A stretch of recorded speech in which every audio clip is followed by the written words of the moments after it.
Estimada Iglesia de Dios, paz a vosotros. Quiero darle la bienvenida y gracias por estar con nosotros. Gracias por abrir sus puertas, las puertas de sus hogares en este día y permitirnos entrar para alabar a Dios y estudiar su palabra con ustedes en esta tarde.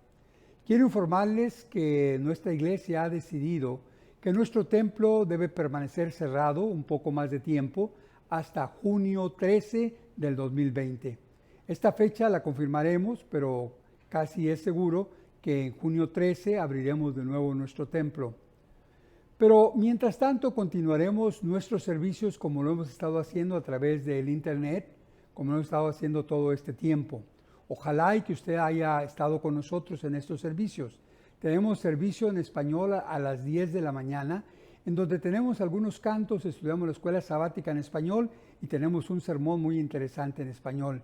Después, a las 12:30 del día, tenemos nuestro servicio en inglés, en el cual tenemos algunos cantos y también el estudio de la palabra en inglés. Después tenemos nuestro estudio de escuela sabática en inglés a las 2 de la tarde por el internet, por el Zoom, y después, más tarde, el programa infantil a las 3 de la tarde por Zoom igualmente. A las 4:30, como siempre, tenemos nuestro servicio en español donde tenemos cantos y el estudio de la palabra con un sermón en español. Por favor, déjenos saber que usted está viendo estos programas. Hemos recibido algunos comentarios, pero pocos de los miembros de nuestra congregación. Déjenos saber que está viendo nuestro programa. Denos un like, un me gusta y anímenos a seguir adelante. Y también le animamos a usted que comparta estos servicios con sus familiares o con amigos que usted desee. Antes de iniciar nosotros nuestro servicio, yo quiero quiero dar las gracias a todos y a cada uno de los miembros de nuestra congregación que han estado trabajando arduamente, muy fuerte, para traer todos estos servicios que usted disfruta durante el día del sábado. Quiero agradecer especialmente al grupo musical, tanto a los que tocan como a los que cantan, por el gran labor que ellos están haciendo en nuestros servicios. Quiero también dar las gracias a los maestros de nuestras escuelas sabáticas, tanto en inglés como en español, a los maestros de los niños, a nuestros predicadores que se han esforzado y sobre todo a nuestro departamento de comunicación por el trabajo que ellos están haciendo detrás de las cámaras. Están haciendo la edición, están mejorando los programas, poniendo algunos textos cuando estamos dando el sermón y coordinando también todas las distintas contribuciones que tenemos para el servicio. Y también, por último, quiero dar un agradecimiento muy especial a ustedes que sábado a sábado nos sintonizan y están con nosotros para alabar a Dios y estudiar su palabra cada sábado. Hoy es el sábado glorioso del Señor. Bienaventurado el hombre que esto hiciere y el hijo del hombre que esto abrazare, que guarda el sábado de profanarlo, dice Isaías 56:2. Y debemos de sentirnos, hermanos, nosotros grandemente bendecidos porque cada sábado, cada semana, el séptimo día de la semana, descansamos y nos acordamos de la grandiosa creación que Jehová Dios hizo de todo el universo. Hoy vamos a usar, como siempre, la Biblia para basar nuestra plática. Vamos a estudiar en la Escritura algo que sea quizás interesante para nuestras vidas. Y le invitamos a que usted tenga su escritura cerca y que la lea, que la estudie, que la marque, que la aprenda, que la comparta, que la ame y sobre todo, hermano, que la viva. Pero antes de iniciar nuestro estudio, quisiera que declinásemos nuestra cerviz y orásemos, hermanos, a nuestro Padre Celestial. Padre nuestro que estás en el cielo, te damos gracias, Señor, en este momento, por permitirnos la vida y la oportunidad de estar en este lugar, a esta hora, Señor, y en estas condiciones. Gracias, Padre, por permitirnos ahora compartir la palabra con aquellos que han abierto sus hogares para vernos y escucharnos. Oh Padre, te suplicamos que tú nos llenes de inteligencia, de sabiduría, Señor, y que abras nuestras mentes y nuestros corazones para poder aprender de tu palabra y tener una vida mejor delante de ti. Padre, te damos igualmente gracias porque llegado el tiempo tú permitiste que tu Hijo Cristo Jesús muriese en la cruz por nuestros pecados y que a través de su muerte y de su sangre tengamos reconciliación para contigo y ahora te podamos llamar nuestro Padre. Gracias, Señor, por ello. Así es que, Padre, pues de nuevo te suplicamos que seas con nosotros en este momento en el estudio de tu palabra. Bendice a cada uno de aquellos que abren sus hogares a escucharnos y a oírnos, Señor, en este sábado. Por suplicártelo e implorártelo humildemente en el nombre alto y glorioso de Jesús, tu Hijo amado, Señor nuestro. Amén. Tome su lugar, hermanos, tenga su Biblia ahí a un lado y vamos a estudiar la palabra del Señor. El 28 de mayo de este año, 28 de mayo hace solamente unos días, cumplí el primer aniversario de lo que fue mi primera aplicación de quimioterapia. Sí, en mayo 28 del año 2019 tuve mi primera aplicación de quimioterapia. Solamente unas cuantas semanas antes de ese día me había notificado que yo tenía cáncer en mi cuerpo, el non-Hodgkin's linfoma. Esto empieza en diciembre del año 2018. Al estar yo predicando un sábado en la tarde, noté que durante la predicación unas gotas de sangre salieron de mi nariz durante la predicación. Yo lo noté, mi esposa lo notó, la congregación lo notó. A los siguientes días fui al doctor y me dijo que posiblemente era solamente una alergia o quizás alguna infección que yo tenía. Me recomendó antibióticos, me los dio, los tomé por 3-4 semanas, pero algunos días más tarde, desde haber acabado los antibióticos, empecé a notar que no podía dormir bien, pues no podía respirar muy bien por un lado de mi nariz. Fui al doctor y me dijo que probablemente era sinusitis, que es muy común aquí en Houston, o que quizás tenía alguna infección. Me volvió a dar antibióticos y otra vez pasaron un par de semanas, 3-4 semanas, antes de que notara que no había cambio. Pasaron un par de meses y al no mejorar y a insistencia de mi esposa, fuimos a ver a un especialista de oído, garganta y nariz, un otorrinolaringólogo. Después de hacerme un análisis, me sugirió que me hiciera una biopsia, pues veía una inflamación dentro de mi nariz y no sabía qué podía hacer. La biopsia confirmó, muy a mi pesar, que sí, en realidad tenía un tumor y que este tumor era canceroso. En ese momento mi vida se vino abajo. Mis sueños se hicieron humo y empezaron a desaparecer.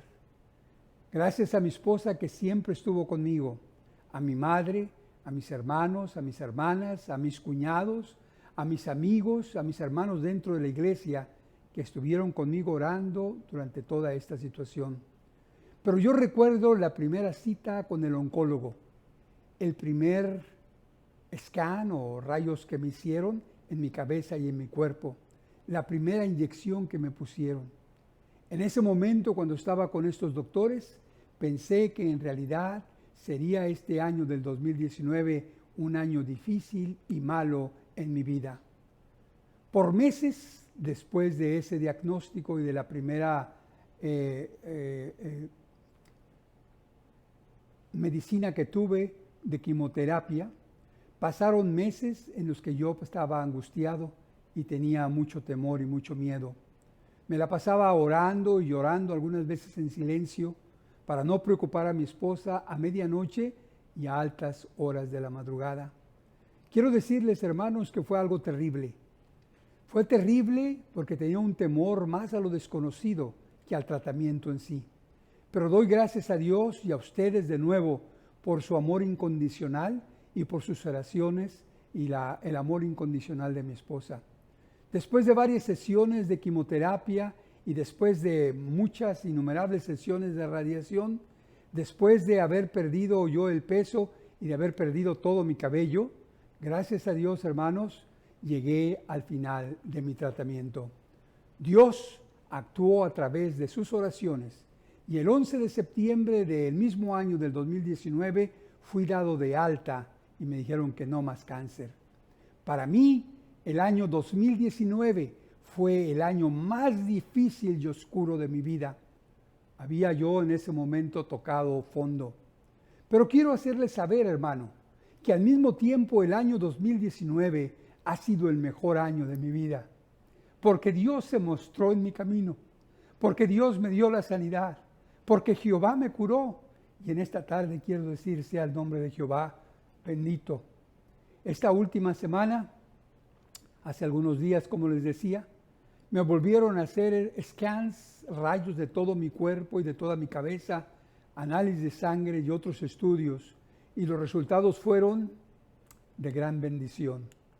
Quiero decir, hermanos, que el oncólogo me ha dicho que todo está bien, que no hay nada malo, que no hay ningún indicio de ningún mal en mi organismo, desde la punta de mis pies hasta la punta de mi cabeza.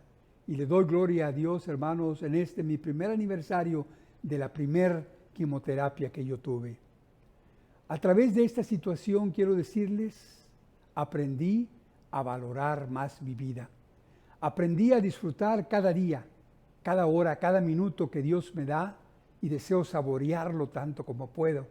Y quiero y lo disfruto a lo máximo. Aprendí a valorar a mi esposa, a mi madre, a mis hermanos y a mis hermanas, a mis hijas, a mis nietos, a mis amigos, a mis hermanos de la iglesia y aún a mis enemigos.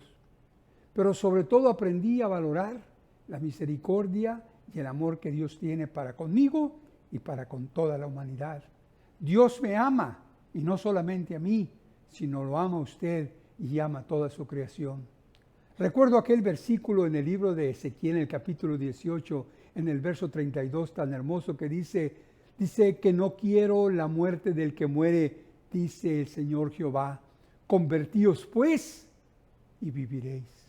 Ahí nos da a entender, hermanos, que el Señor nos ama, que no quiere que nadie perezca por causa del pecado, que Él desea que todos nos convirtamos y vivamos, hermanos, para siempre en su gloria.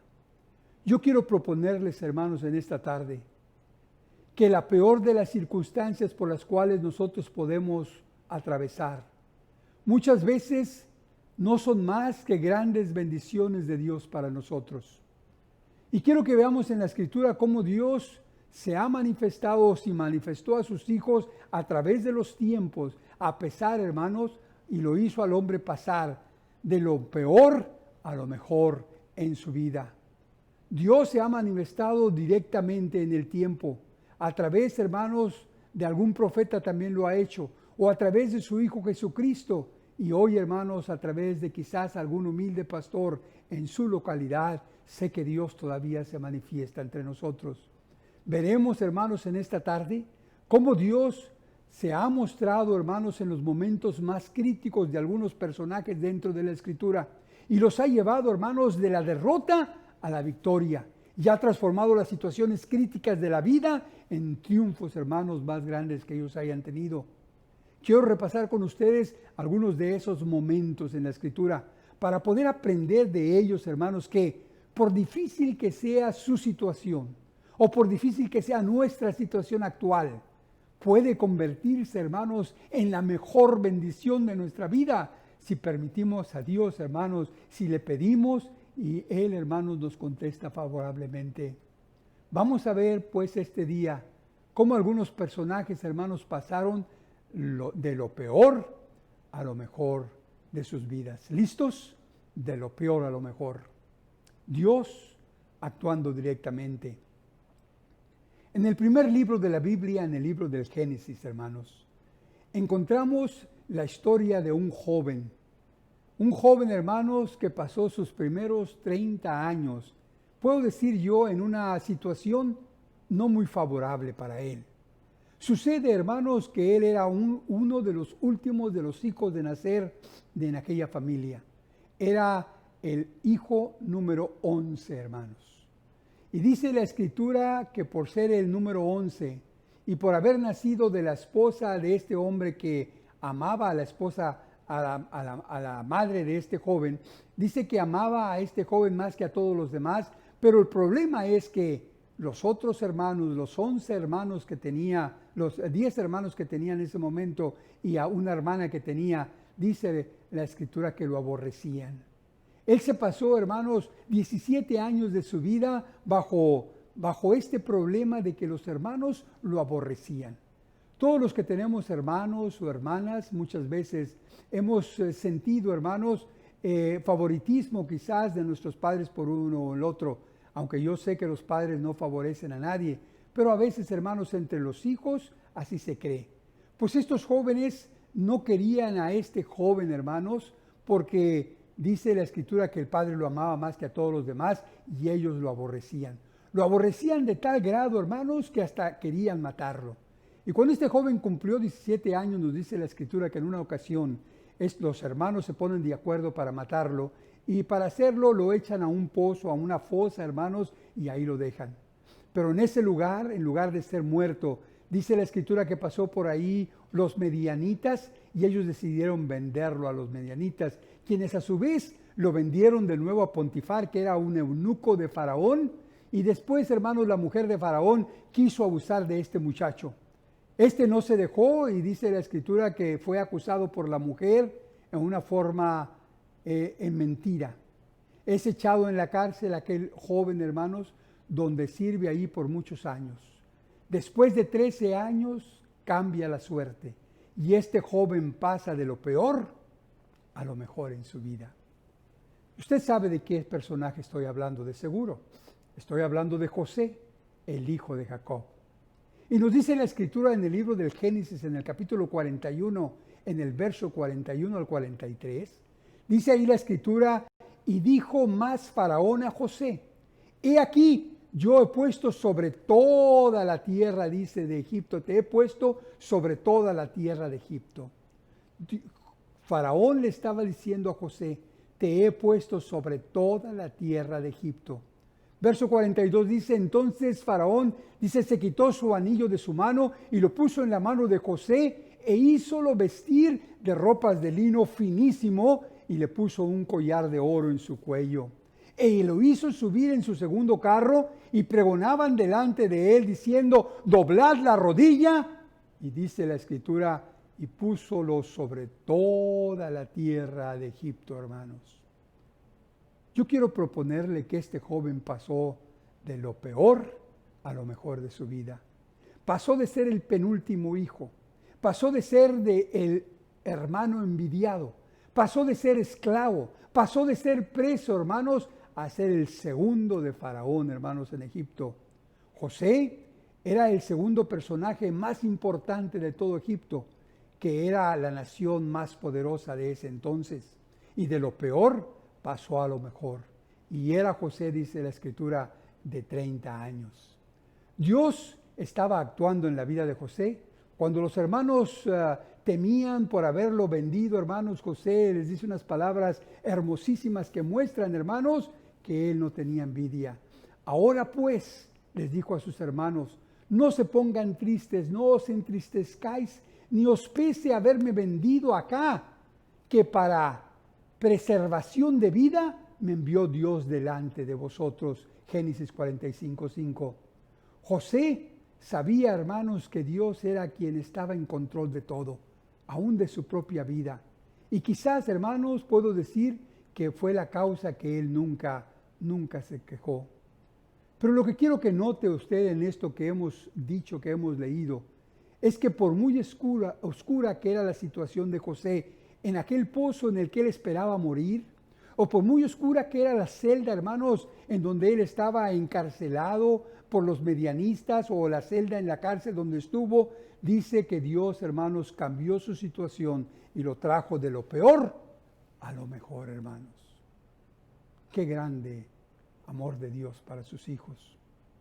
Otro personaje en la Escritura, hermanos, fue Job.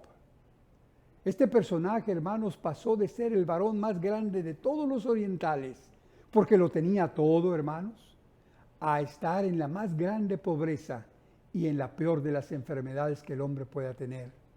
Lo perdió todo, perdió hasta su salud. Pero de ahí, hermanos, de donde estaba Job, en todo su sufrimiento, en todo su dolor, en todo su llanto, hermanos, Dios va y lo saca y lo lleva de lo peor a lo mejor. Y nos dice la Escritura en el libro de Job, capítulo 42, en el verso 12, y lo bendijo Jehová a Job. Y dice, y bendijo la postrimería de Job más que su principio. Lo hizo más grande de lo que él había hecho, hermanos. Y Dios actuaba directamente en la vida de estos hombres.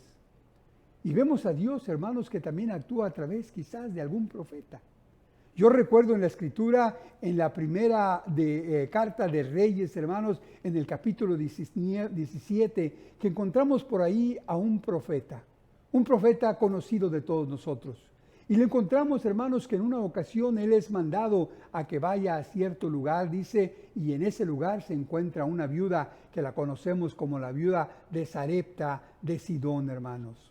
Sarepta era una ciudad que se encontraba entre Sidón y Tiro, allá en Fenicia, en lo que hoy es el Líbano, hermanos, ahí se encontraba esa mujer. Y aquel varón profeta llamado Elías, hermanos, es mandado a Sarepta debido a que había una sequía muy grande en la tierra y por lo tanto había una hambre por todos los lugares.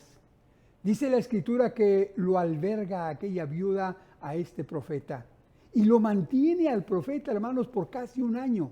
Pero después de eso pasa algo curioso. Dice que llega, hermanos, la mujer con el profeta y le muestra que su hijo, hermanos, el que amaba, ha muerto. Imagínese usted qué dolor de aquella mujer. Imagínese usted el dolor de una madre de perder a su hijo. ¿Qué puede ser peor para una mujer viuda, hermanos, que perder aquí a su único hijo y durante esta sequía? Dice la Escritura, hermanos, que Dios intervino a través de aquel profeta en aquel lugar e hizo pasar a esta viuda de lo peor de los momentos en su vida a lo mejor, hermanos, que pudo haber experimentado. En Primera de Reyes, en el capítulo 17, en el verso 22, leemos, y Jehová oyó la voz de Elías, y el alma del niño, dice, volvió a sus entrañas y lo revivió. Elías tomó al niño, lo llevó a la recámara, hermanos, y dice la Escritura que ahí empieza a orar sobre él, y dice que el alma del niño volvió a sus entrañas, y el niño revivió, y tomándolo luego Elías al niño, trájolo de la cámara a la casa, y diólo a su madre, y díjole Elías, mira, tu hijo ahora está vivo. Entonces la mujer dijo a Elías, ahora conozco que tú eres varón de Dios, y que la palabra de Jehová es verdad en tu boca. Y dice la Escritura que aquella mujer, hermanos, estaba agradecida. Dios la había pasado, la había sacado de la peor de las situaciones en las que ella se encontraba, a la mejor de las situaciones de tener ahora a su hijo que tanto amaba una vez más vivo. Dios, hermanos, actúa directamente. Dios actúa a través de un profeta. Dios actúa a través de su Hijo amado Cristo Jesús. En la Escritura encontramos, hermanos, que cuando Jesús estaba en la tierra, Jesús, hermanos, dice la Escritura que Dios estaba en él, que Dios era en él.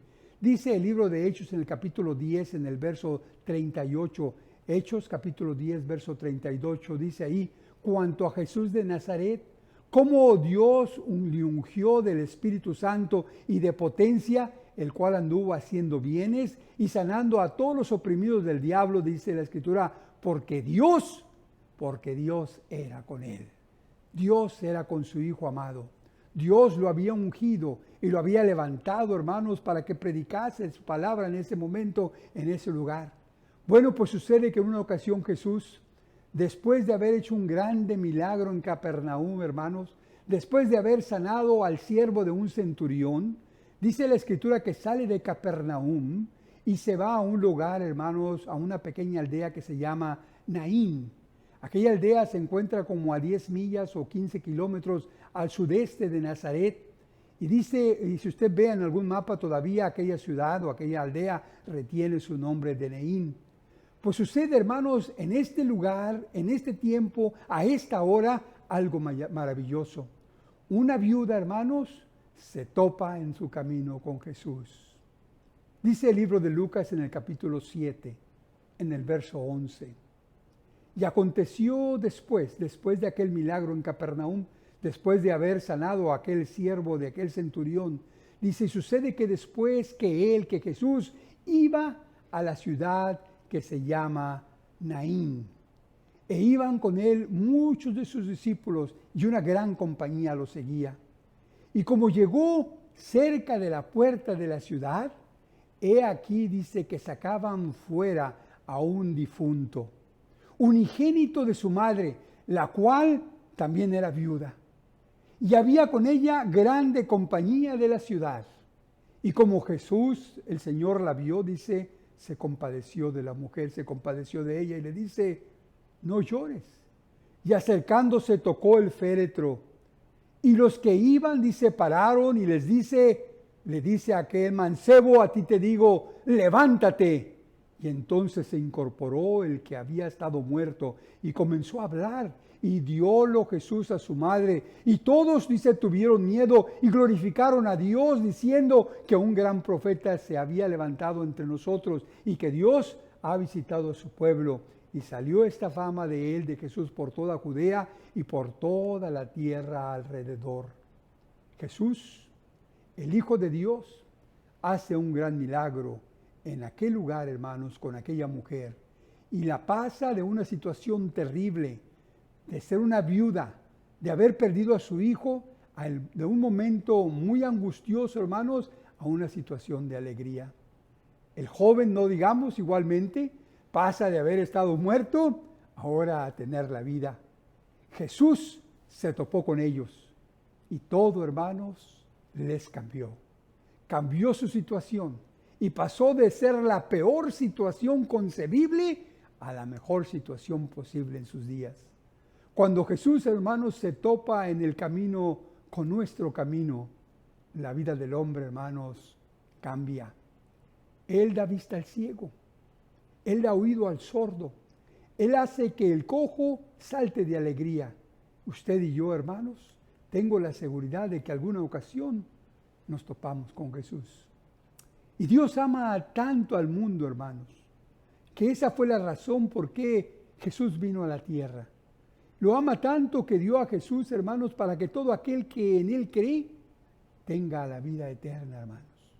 Al aceptarlo nosotros a Jesús como nuestro Salvador, pasamos de la peor condición, hermanos, a la mejor condición de nuestra vida. Al aceptarlo pasamos, hermanos, de vida o de muerte a vida, hermanos. Dice Efesios en el capítulo 2, en el verso 4 y verso 5.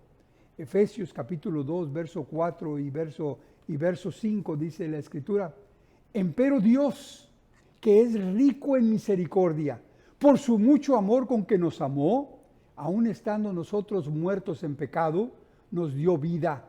Juntamente con Cristo, dice, por gracia sois salvos.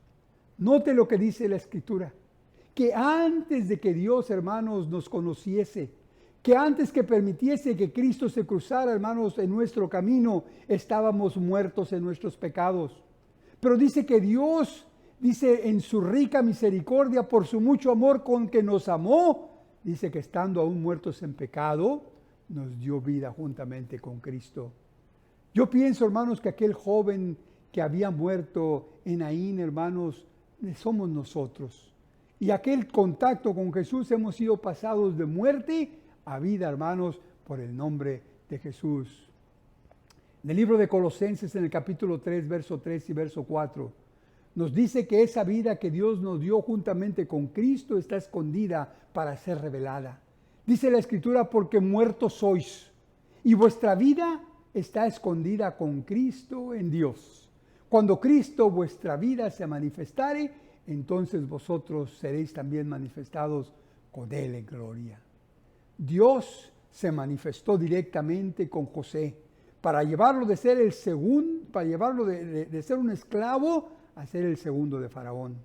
Dios, hermanos, se mostró a través de Elías para levantar a aquel joven, hermanos, que no tenía vida y volverle, hermanos, a dar la vida. Dios se mostró a través de Jesús para levantar, hermanos, al hijo de la viuda de Sarepta, para volverlo otra vez a la vida y darlo a su madre. Y a través de Jesús, hermanos, usted y yo también hemos pasado de lo peor de nuestras situaciones a la mejor de las situaciones, estar cerca de Dios por Cristo Jesús, hermanos. Yo también y usted hemos pasado de lo peor a lo mejor. Hemos pasado de muerte a vida eterna.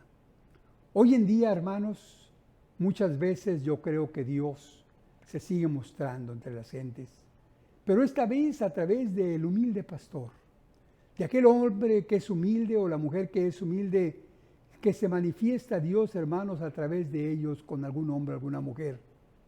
Pasan aquellos que los escuchan de lo peor a lo mejor. pasan, hermanos, por escucharlos, de muerte a vida. Y ahí veo yo ya a aquel hombre pobre, aquel hombre, hermanos, llevando el evangelio de las buenas nuevas a las gentes. Las nuevas nuevas de que Dios, hermanos, ama al mundo todavía y nos está esperando, hermanos, para que gente como usted y como yo se conviertan y crean el evangelio. Que yo no quiero la muerte del que muere, dice el Señor. Dice Jehová, yo no quiero la muerte del que muere, convertíos a mí y viviréis, hermanos. Y a través del hombre humilde, del pastor, hermanos, o a través de la mujer humilde, la evangelista, el hombre, hermanos, escucha las buenas nuevas. Y de las peores de las situaciones que se encuentra, puede, hermanos, pasar a la mejor situación hasta adquirir la vida eterna. Hoy estamos, hermanos, nosotros quizás pasando por una situación difícil. Este encerramiento que tenemos, este lavado de manos que tenemos que estarnos haciendo cada rato, este distanciamiento que necesitamos practicar, este aislamiento, hermanos, este cerrar de los templos que no podemos juntarnos para alabar a Dios en compañía, hermanos, son momentos difíciles. Pero con todo, hermanos, tiene dos lados todas las cosas. Y lo debemos de ver desde el punto bueno. Debemos de transformar el peor momento en la mejor bendición, porque como hemos visto, hermanos, en todas las cosas hay dualidad de oportunidades. Es como tomar una rosa. La rosa tiene espinas, no se puede tener una verdadera rosa si no se tienen, hermanos, también espinas. Todo absolutamente tiene dos lados, hermanos. Se nos dio la vida, pero lleva pegada la vida, hermanos, ¿sabe qué? La muerte. Hay frío, hay calor, hay alto, hay bajo, hay dulce, hay amargo, hay belleza, hay fealdad, hay bueno, hay malo, hermanos, y a veces es solamente nuestra actitud, es la que hace, hermanos, ver las cosas como son. Lo que hace, hermanos, que las cosas sean buenas o malas, muchas veces es la actitud que nosotros ponemos en esas cosas. Debemos de aprender de José, hermanos, que nunca se quejó, sino que reconoció que Dios estaba en control de todo. Cuando estaba en la más oscura celda, hermanos, cuando se habían olvidado de él sus hermanos, su familia, sus amigos, sus conocidos, hermanos, Dios estaba con él. Y él dice la Escritura, y nunca se quejó. El libro de Job, hermanos, es otro personaje que ya vimos.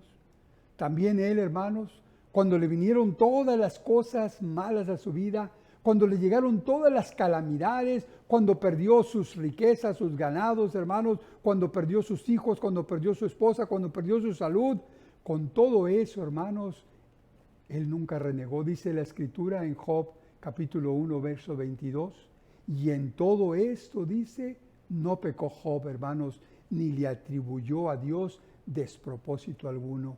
Comprendió, hermanos, que Dios está en control de todas las cosas. Sé que usted ha oído en alguna ocasión aquel dicho que dice, si la vida te da limones, haz limonada.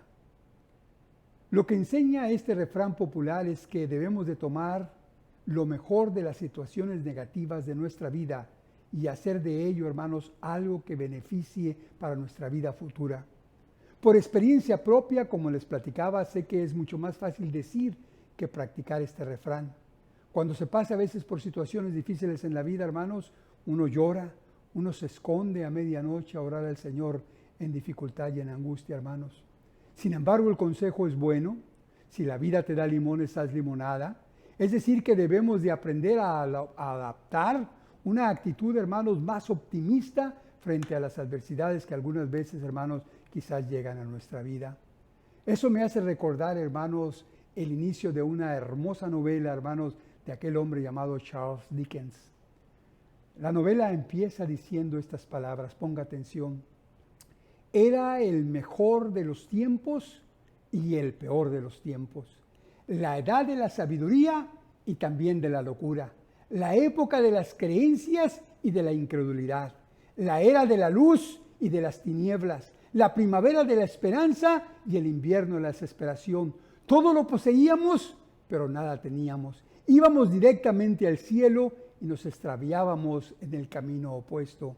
En una palabra, aquella época era tan parecida a la actual que nuestras más notables autoridades insisten en que tanto en lo que se refiere al bien como al mal, solo es aceptable la comparación en grado superlativo.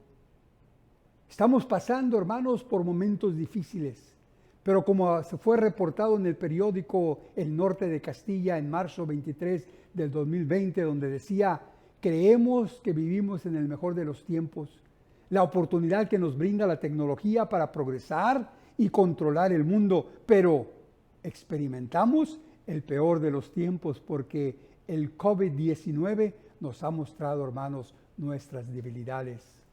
Consideremos, pues, hermanos, nuestra situación presente y también nuestra situación más oscura de la vida y aprendamos, hermanos, que Dios tiene control de todo y que Él puede hacer de cualquier mal situación la mejor experiencia de nuestras vidas. El peor y el mejor momento de nuestras vidas puede a veces ser el mismo momento, aunque cuántas veces no lo sabemos. Para mí el año 2019 fue el peor año y el más oscuro de mi vida, pero para mí también el año 2019 ha sido el más brillante y el más bendecido año de la vida, porque Dios, hermanos, actuó en mi vida.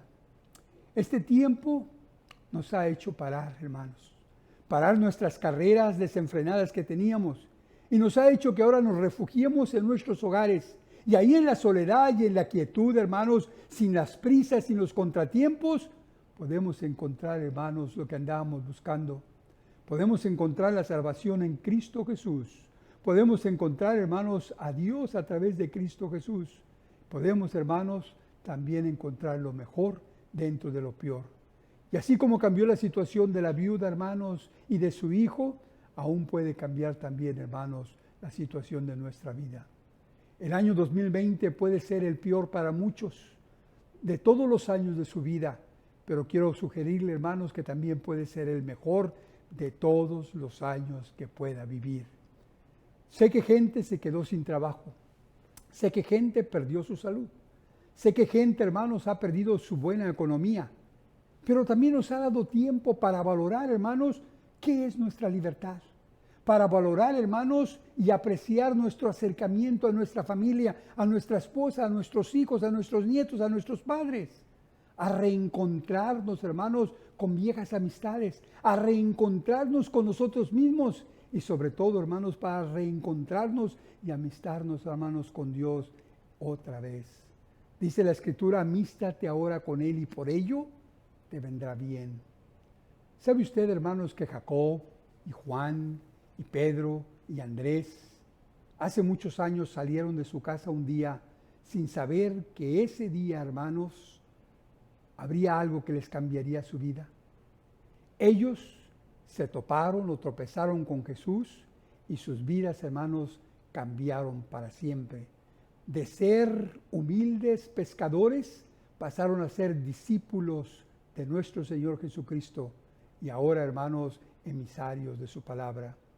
Cuando nuestro camino se cruza con el camino de Jesús, la vida del hombre cambia. Da un giro completo de 180 grados. Recuerdo a Pablo, hermanos, que pasó de ser un prisionero, de ser un perseguidor, a ser un promotor de Jesús, el Mesías esperado. Pasó de ser el perseguidor al promotor de aquel que él perseguía, Cristo Jesús. Y Cristo Jesús les decía: a eso fue enviado, a eso vino. Por cuanto me ha ungido para dar buenas nuevas a los pobres, dijo Jesús. Me ha enviado para sanar a los quebrantados de corazón. Me ha enviado para pregonar a los cautivos libertad y a los ciegos vida eterna, para poner en libertad a los quebrantados, dice Lucas capítulo 4 en el verso 18.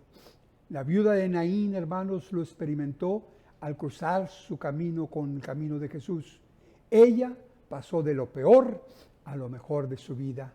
Lo peor, hermanos, por la muerte de su hijo, lo mejor por haberse cruzado con Jesús, hermanos. Yo he pensado que si la procesión del entierro hubiese salido una hora más tarde o una hora más temprano, hermanos, quizás nunca se hubiera cruzado el camino con el camino de Jesús. Aquella viuda, hermanos, su lloro se convirtió en alegría. Y estoy seguro que su boca se ha henchido de risa, hermanos, y su lengua ahora está llena de alabanza. Como dice el Salmo 123, grandes cosas ha hecho Jehová, hermanos, con estos. Su encuentro con el Mesías, hermanos, cambió la vida. Así como comienza aquella maravillosa y profética novela de Charles Dickens, La historia de dos ciudades, The Tale of Two Cities, del año 1859, y nos hace ver, hermanos, que existen al mismo tiempo lo mejor y lo peor de los tiempos en todo momento de nuestra vida. Así veamos cómo esta época en la que vivimos muestra, hermanos, también esa paradoja que ahora experimentamos en un grado superlativo, que estamos viviendo en el mejor de los tiempos y al mismo tiempo en el peor de los tiempos. De nuestra actitud dependerá, hermanos, lo que aprendamos nosotros de ella. Quiera Dios que esta experiencia sea una, hermanos, en que usted, como yo, podamos pasar de lo peor a lo mejor, hermanos, de nuestra vida. Recordemos aquella novela que empieza diciendo, era el mejor de los tiempos y el peor de los tiempos. La edad de la sabiduría y también de la locura. La época de la creencia y de la incredulidad. La era de la luz y de las tinieblas. La primavera de la esperanza y el invierno de la desesperación. Todo lo poseíamos, pero nada teníamos. Íbamos directamente al cielo, nos extraviamos en el camino a Él. En una palabra, aquella época era tan parecida a la actual, hermanos, que nuestras más notables autoridades insisten en que, tanto en lo que se refiere al bien como al mal, solo es aceptable la comparación en grado superlativo. Esto que ahora hago, termina la obra de Charles Dickens diciendo, esto que ahora hago es mejor, mucho mejor que cuanto hice en la vida, y el descanso que hoy voy a lograr es mucho más agradable que cuanto yo conocía anteriormente. Dios, hermanos, bendiga su palabra y quiera hacerlo pasar de lo peor a lo mejor de su vida. Padre, te damos gracias, Señor, por la palabra que hemos considerado en esta tarde, por habernos permitido citar algunos pasajes, Señor, de la Escritura, para comprender y entender, Señor, que por muy oscura que sea nuestra situación, puede ser el momento más grande de nuestra existencia, sobre todo si te permitimos, Padre, que entres a nuestra vida, que permitas que tu Hijo, Señor, cruce camino con nuestro camino y que hagamos, Señor, de lo peor, lo mejor. Padre, te damos pues gracias por el consejo de esta tarde. Bendice, Señor, a cada uno de mis hermanos que nos ven en este momento, Señor, y bendice la palabra en nuestros corazones. Te lo suplicamos humildemente en el nombre de Jesús, tu Hijo amado, Señor nuestro. Amén. Dios les bendiga y paz a vosotros.